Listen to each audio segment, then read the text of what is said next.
Ladies and gentlemen, get ready to listen to some mumbly jumbly. All the way from St. Albans, your host for tonight, Abs the Magic, Supercoach Godfather. Hello, everybody. Welcome to my channel. Thank you for joining. Today we're going to talk about Callum Mills. Now, I've got some interesting stats. Now, I know when I didn't have Callum Mills last year and some of my opponents, when I was playing against them, had him, he made me nervous.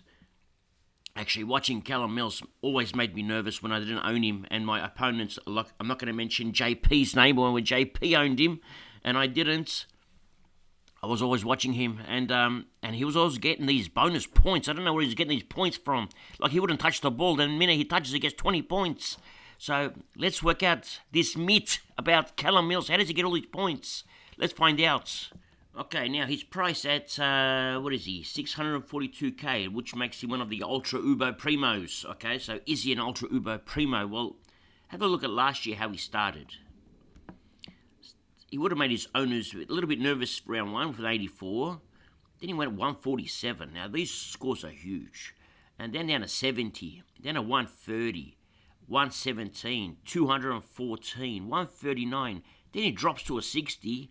Then he scores a 167. Massive ceiling on him. All right, but if you go through, like you say, an awesome captain, but you'd more or less pick him as a vice captain than a captain. Because of his inconsistency. Like, you can't make him captain and he scores you a 70, right? So it's better to have him as a vice captain, scores you a 70, and then you captain someone else who's more reliable. But who scores above 130? Let's count how many there are. 1, 2, 3, 4, 5, 6, 7.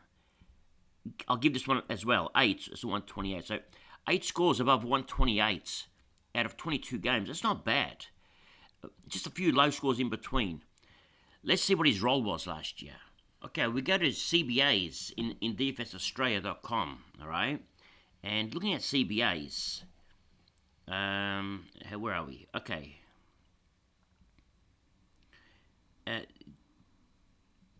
Parker's number one, all right? Parker's their main man, followed by Warner. And surprisingly, Mills is sharing it with Rowbottom. All right, so pretty much like towards the back end, you can see Mills and Rowbottom are sort of more or less sharing it, splitting it. And also in between there, Papley and who else is popping up? Isaac Heaney's going in there a few times, not much. And Errol Goulden's gone in there a few times.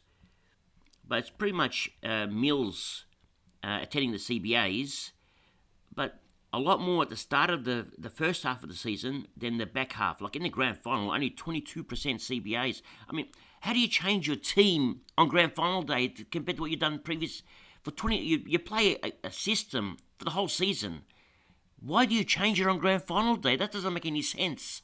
Can someone explain to me why? Just to calm it down. I don't understand this. Okay, it seriously doesn't make any sense at all. Against Geelong in the first round, he had 65% CBAs. And the next time he plays against Geelong, which is the grand final, he has 22% CBAs.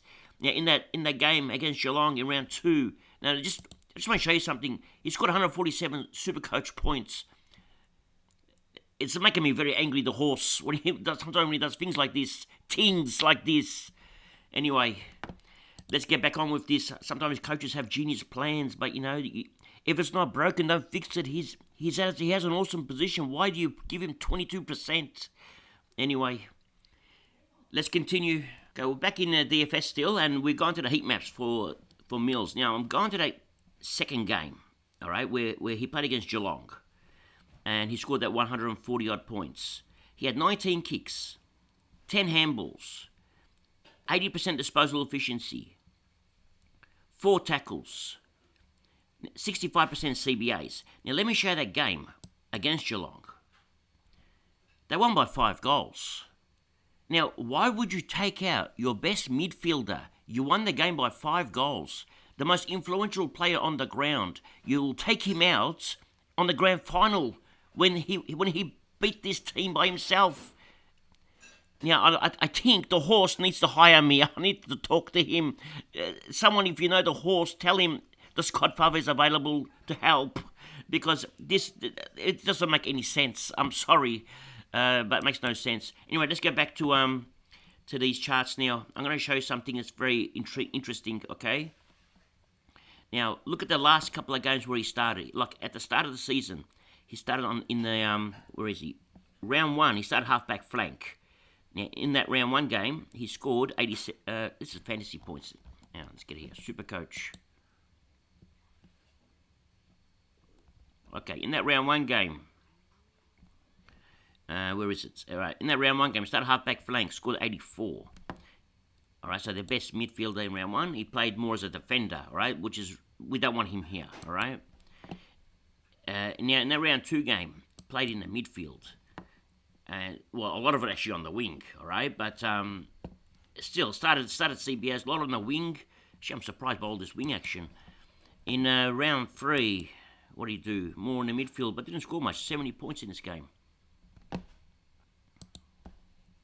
which is interesting. Now, this game, he had 130. What did he do? Again, he seems to like the left-hand side of the left wing. All right, now, continue, but more of a midfield and left wing switch. All right, let's keep going. So he's always on the left wing. And, yeah, CBAs and left wing. That's his spot. So he's more of a well, now he's got on the right wing. Okay, well, that's good. This is a good map. This is very good. He's actually everywhere now. This is the map you want to see him. What did he score? 214 points. I mean, look at that map. I mean, if he can play this position all the time, that's brilliant. That's a potential he has. What did he have? 17 kicks, 11 handballs, but it was just so consistent. No goals in this game. 214. Where is it? Sorry. Yeah, 1 goal. 214 points. That's unbelievable. Sorry, that was 20 free kicks and 14 handballs. Looked at the wrong one. 20 free kicks, 14 handballs. That's crazy. Now, let's go to next game. Again, that's a nice map. Now, here's a gun. Now, there's a little stat I want to show you. Some things you might not have known, all right? Let's go for CBAs under 60%. All right, I'm going to show you something now. You can click on them, all right? So, click on it. Now, it gives you Supercoach average if you click on all of them. All right, so let's look for all of them under 60. All right, this will give you your Supercoach average if it's under 60. See its average is there, 106.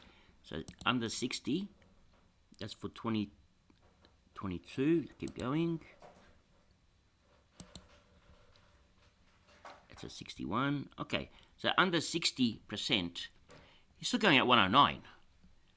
That's still not bad. That's a primo. It's 110 virtually. So that's still bad. Now let's click all these out. All right, so 110.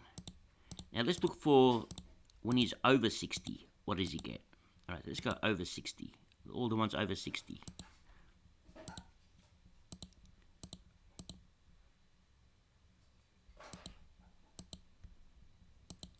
Okay. I think I have them all. Okay, these are all over 60, going at 121. So the key for his scoring is CBAs over 60%. All right, that's what we've come up with. See, 121 now. So the final verdict coming up. Okay, my final thoughts. I think he's a gun. All right, there's no question about it. He's a gun. Now, can you get him cheaper later on? Does he offer you value? Value-wise, I think no value. I think you can get him cheaper or about the same price. He may have a couple of weeks where he goes 200 or maybe 140, but he backs that up with an 80 sometimes, a 90. So he has that variable scoring because there's one factor for him. It's called the horse. The horse likes to play him out of position. He's competing with Bevo to see which player they can put out of position the most. At the moment, Bevo's still winning, so the horse is trying to catch up. So just calm down the horse. But anyway, so I'd say the value is not there. Okay, you can pick him up cheaper. Now, if he's going at 110, all right, which is an awesome score, But if he's going at 110, there are players like value players like Green, Tom Mitchell, LDU, Anderson. They may also go at 110, and you're paying. Mills cost 640k. These other players are around about the 550, so you're about 100k cheaper.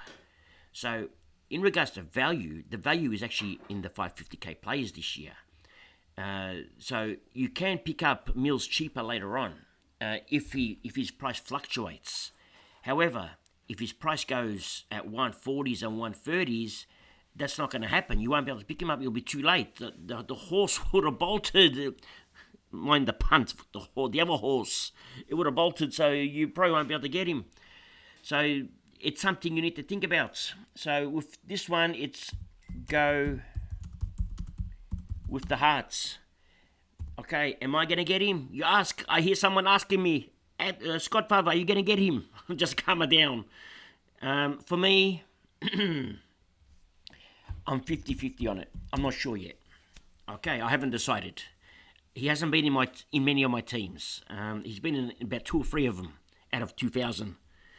And I'm losing my voice. So that's all for today. Just to calm it down, I'm going to drink a water.